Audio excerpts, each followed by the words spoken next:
Hello friends, welcome. Last video நாம conditional formatting பத்தி பார்த்தோம். இந்த வீடியோல நம்ம பார்க்க போறது என்ன அப்படின்னா hyperlinks. அதுக்கு முன்னால எனக்கு கொஞ்சம் தொண்டை சரியில்லாததுனால உங்ககிட்ட கன்வே பண்றது எனக்கு கொஞ்சம் கஷ்டமா இருந்தாலும் என்னால முடிஞ்ச வரைக்கும் உங்களுக்கு புரியுற மாதிரி எக்ஸ்பிளைன் பண்றதுக்கு ட்ரை பண்றேன். சரிங்களா? ஹைப்பர்லிங்க்ஸ்னா என்ன அப்படிங்கறது ஃபர்ஸ்ட் தெரிஞ்சுக்கலாம். ஹைப்பர்லிங்க்ஸ் அப்படின்னா ஏதோ ஒரு செல், அந்த செல்ல நார்மலாக இருக்கக்கூடிய ஒரு டேட்டாவை நம்ம ஒரு லிங்காக கன்வெர்ட் பண்ணுறது. சரிங்களா? ஒரு டேட்டாவை ஒரு லிங்காக கன்வெர்ட் பண்ணுறது தான் ஹைப்பர் லிங்க். அந்த லிங்க்கில் நம்ம எக்ஸ்பெக்ட் பண்ணுற வேறு ஒரு ஷீட்டாக இருந்தாலும் சரிதான், இல்லை வேறு ஒரு ஒர்க் புக்காக இருந்தாலும் சரிதான், இல்லை வேறு ஒரு ஃபைலாக இருந்தாலும் சரிதான், இல்லை வேறு ஒரு வெப்சைட்டாக இருந்தாலும் சரிதான், நம்ம அந்த லிங்க்குள்ளே இன்சர்ட் பண்ண முடியும். சரிங்களா? இதுதான் வந்து ஹைப்பர் லிங்க். இப்போ என்கிட்ட ஷீட்டை வந்து நம்ம எப்படி ஹைப்பர் லிங்க் பண்ணுறதுன்னு பார்க்கலாம். இப்போ என்கிட்ட ஒரு ஒர்க் புக் இருக்குது. இந்த ஒர்க் புக்கில் நான் ஒரு 3 ஷீட் வச்சுருக்கேன். சரிங்களா? இதில் இந்த பே ஷீட் அப்படிங்கக்கூடிய நான் இருக்கிற ஷீட் என்னோட எம்ப்ளாயீஸோடைய டீட்டெயில்ஸ் இருக்குது. என்னோட எம்ப்ளாயீஸுடைய எல்லா எம்ப்ளாயீஸுடைய பேசிக் சேலரி என்ன, அவங்க ஒர்க்கிங் டேஸ் என்னங்கிற டீட்டெயில்ஸ் எல்லாமே இருக்குது. பட் இந்த அருண்குமார் அப்படிங்கிறது என்னுடைய அருண்குமார் அப்படிங்கக்கூடிய ஒரு எம்ப்ளாயியோடைய டீட்டெயில். ஸோ நான் எப்போல்லாம் இந்த அருண்குமாரை நான் கிளிக் பண்ணுறனோ அப்போல்லாம் எனக்கு இந்த அருண்குமார் அப்படிங்கக்கூடிய இந்த ஷீட் எனக்கு ஓப்பன் ஆகணும் அப்படிங்கிறது என்னுடைய எக்ஸ்பெக்டேஷன்ஸ்னு வைங்களேன். இப்போ நான் இந்த பே ஷீட் கிளிக் பண்ணிக்கிறேன். அருண்குமாருங்கிற இந்த செல்லை நான் கிளிக் பண்ணிவிட்டு Ctrl+K கொடுக்கும் போது நமக்கு ஹைப்பர் லிங்க்குடைய ஆப்ஷன்ஸ் ஓப்பன் ஆகும். இல்லை அப்படின்னா இந்த செல்லை கிளிக் பண்ணிவிட்டு ஜஸ்ட் இன்சர்ட் போய்க்கோங்க. இதில் லிங்க்குங்கிற ஆப்ஷன் இருக்குது பார்த்தீங்களா? இதை ஜஸ்ட்டு நம்ம கிளிக் பண்ணோம் அப்படின்னா நமக்கு ஹைப்பர் லிங்க் ஆப்ஷன் ஓப்பன் ஆகும். ஸோ நமக்கு ஷார்ட்கட் கீ Ctrl+K. சரிங்களா? இதில் பிளேஸ் இன் திஸ் டாக்குமெண்ட் அப்படிங்கிற ஆப்ஷனை கிளிக் பண்ணிவிட்டு பார்த்தீங்க அப்படின்னா நமக்கு 3 ஷீட் நமக்கு ஷோ ஆகும். ஷீட் 1 பே ஷீட் அருண்குமார். இது 3மே ஷீட்ஸ் தான், நம்ம கரண்ட் ஒர்க் புக்கில் இருக்கக்கூடிய 3 ஷீட்ஸ். எனக்கு இந்த அருண்குமார் அப்படிங்கக்கூடிய இந்த செல்லில் இந்த அருண்குமார் இருக்கக்கூடிய ஒரு ஷீட் எனக்கு லிங்க் ஆகணும் அப்படிதான் என்னுடைய எக்ஸ்பெக்டேஷன். சரிங்களா? நான் ஜஸ்ட் ஓகே கொடுத்துக்கிறேன்.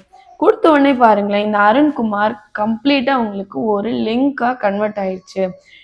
நீங்கள் எப்போல்லாம் இந்த அருண்குமாரை ஜஸ்ட்டு நீங்கள் கிளிக் பண்ணுறீங்களோ அப்போல்லாம் உங்களுக்கு அருண்குமார் நீங்கள் என்டர் பண்ணி வச்சுருக்க இன்னொரு ஷீட் உங்களுக்கு ஓப்பன் ஆகும்.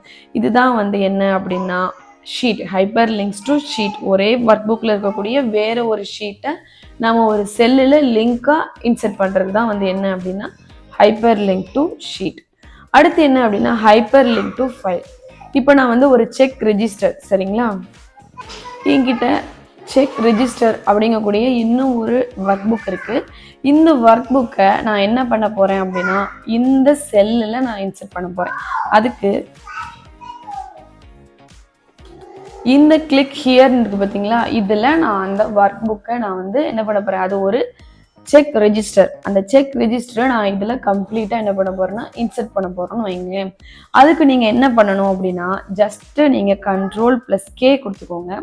கொடுத்துட்டு எக்ஸிஸ்டிங் ஃபைல் இதை நீங்கள் கிளிக் பண்ணிட்டோம் அப்படின்னா நான் வந்து எதில் வச்சுருக்கேன் அப்படின்னா டெஸ்க்டாப்பில் வச்சுருக்கேன். So browse for file click பண்ணிவிட்டு நான் டெஸ்க்டாப் சூஸ் பண்ணிக்கிறேன்.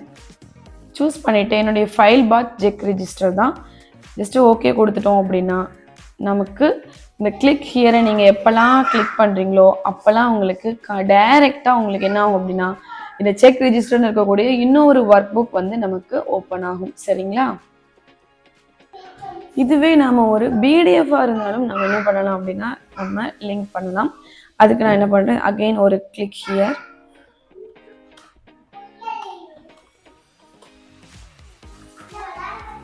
இப்போ நான் இந்த செல்லை கிளிக் பண்ணிவிட்டு ஜஸ்ட்டு Ctrl+K கொடுத்துக்கிறேன். இப்போ நான் வந்து ஒரு பிடிஎஃப் வச்சுருக்கேன். இந்த பிடிஎஃப்பை கிளிக் பண்ணிவிட்டு ஜஸ்ட்டு நான் ஓகே பண்ணேன் அப்படின்னா நான் எப்போல்லாம் இந்த செல்லை கிளிக் பண்ணுறனோ அப்போல்லாம் அந்த பிடிஎஃப் நமக்கு என்ன செய்யும் அப்படின்னா ஆட்டோமேட்டிக்காக ஓப்பன் ஆகும். இந்த மாதிரி நம்ம ஃபைல், ஒரு ஒர்க் புக், ஒரு பிடிஎஃபாக இருந்தாலும் நம்ம ஓப்பன் பண்ணிக்கலாம், இல்லை ஒரு டெக்ஸ்ட் ஃபார்மேட்டாக இருந்தாலும் நம்ம ஓப்பன் பண்ணலாம், இல்லை ஒரு ஒர்க் புக்காக இருந்தாலும் நம்ம என்ன பண்ணலாம் அப்படின்னா ஓப்பன் பண்ணலாம். சரிங்களா? அடுத்து ஹைப்பர் லிங்க் டு வெப்பேஜ். இப்போ எனக்கு இங்கே வந்து ஃபேஸ்புக் அப்படின்னு நான் ஒரு டேட்டா என்டர் பண்ணேன். இந்த ஃபேஸ்புக் அப்படிங்கிற இந்த டேட்டா ஒரு சாதாரண டேட்டாவாக இருக்குது. இதை நான் ஒரிஜினலாக ஒரு ஃபேஸ்புக் ஓப்பன் பண்ணக்கூடிய ஒரு வெப் பேஜாக நான் மாற்றணும், ஒரு வெப் லிங்காக நான் மாற்றணும் அப்படின்னா சேம் Ctrl+K கொடுத்துக்கோங்க. இங்கே நீங்கள் ஒன்றும் பண்ண வேணாம், அந்த அட்ரஸ்ன்னு இருக்குது பார்த்தீங்களா, இதில் மட்டும் ஜஸ்ட் நீங்கள் என்ன பண்ணுறீங்க அப்படின்னா www.facebook.com.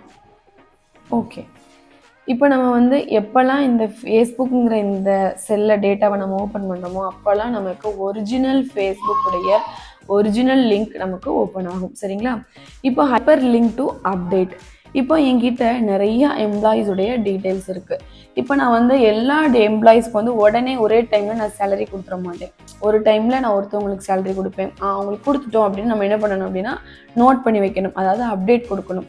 அடுத்து இன்னொருத்தவங்களுக்கு நம்ம கொடுத்துருக்கோம் அப்படின்னா அதையும் நம்ம அப்டேட் கொடுக்கணும். அந்த மாதிரி அப்டேட் பண்ணுறதுக்கு தான் நமக்கு இந்த ஆப்ஷன் யூஸ் ஆகும்.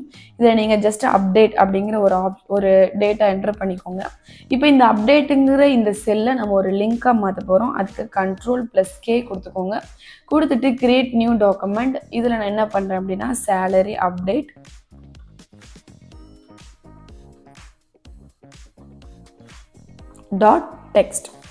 டெக்ஸ்ட் ஃபார்மேட்டில் இருக்க போது. சரிங்களா? என்னுடைய ஃபைலையும் நான் செலக்ட் பண்ணிக்கலாம். நான் என்னுடைய டி டிரைவில் வச்சுக்கிறேன். டி டிரைவில் வச்சுட்டு ஜஸ்ட் நான் வந்து ஓகே கொடுத்துக்கிறேன். ஓகே கொடுத்துட்டு இதில் 2 ஆப்ஷன் இருக்கும். சரிங்களா? Edit the new document later, edit the new document now. Edit the new document later கொடுத்தோம் அப்படின்னா நம்ம ஜஸ்ட் ஓகே பண்ணும்போது அந்த அப்டேட் நமக்கு கிரியேட் ஆகிருக்கும். பட் அதுக்கப்புறமா நீங்கள் கிளிக் பண்ணி அதில் ஒன்றா என்டர் பண்ணுற மாதிரி இருக்கும். இதே edit the new document now கொடுத்து ஜஸ்ட் ஓகே பண்ணோம் அப்படின்னா நமக்கு ஓகே ஆயிரும். ஆனதுக்கப்புறமா டைரெக்டாக நமக்கு இந்த டெக்ஸ்ட் ஃபார்மேட் ஓப்பன் ஆயிரும். ஜஸ்ட் இப்போ நான் அருண்குமார் சேலரி ப்ராசஸ் அப்படின்னு கொடுத்துட்டு நான் ஜஸ்ட் என்ன பண்ணுறேன் அப்படின்னா வெளியில் வந்துடுறேன். இப்போ நம்ம கிளிக் பண்ணிவிட்டு அடுத்த டீட்டெயில் நீங்கள் அதே மாதிரி கிளிக் பண்ணிவிட்டு அடுத்த டீட்டெயில் நீங்கள் அதே மாதிரி என்ட்ரு பண்ணலாம். அடுத்து நீங்கள் வெளியில் வந்துடுறோம். அப்புறம் நம்ம என்ன பண்ணுறோம், ஒருத்தவங்களுக்கு சேலரி கொடுக்குறோம், சேலரி கொடுக்குறோம். அகைன் நீங்கள் கிளிக் பண்ணுறீங்க. அகெயின் அவங்களோட டீட்டெயில்ஸ் வந்து நீங்கள் இதில் என்டர் பண்ணுறீங்க. இந்த மாதிரி நமக்கு தேவையான டீட்டெயில்ஸ் எல்லாமே நம்ம வந்து அப்பப்போ என்ன பண்ணிக்கலாம், அப்டேட் பண்ணிக்கலாம். சரிங்களா? Thank you.